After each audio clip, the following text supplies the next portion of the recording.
There's a new interest in my blackbird. I laid the camera down, picked up a fishing rod, made one cast, and a huge catfish come up and bumped that thing, knocked it out of the water. And the bluegills is picking at it now. I think he'll get it now he knows it's there.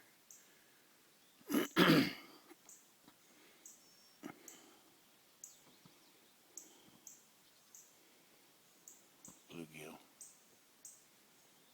Man. That was a cat. Just a matter of time when one of them says, okay, it's food.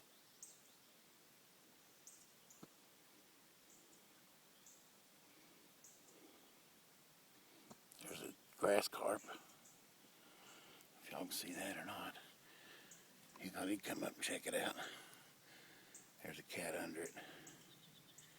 About 10 bluegills.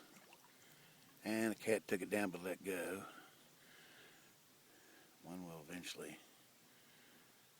Oh, wow, what a bluegill. That bluegill's bigger than that blackbird. Trying to eat him too.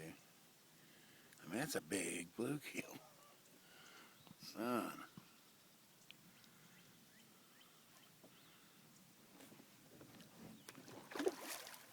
Catfish said, hey, that's mine. Where'd he go? It's gone. All the bluegills are swimming around looking for it. Catfish says, it's mine. He's gone.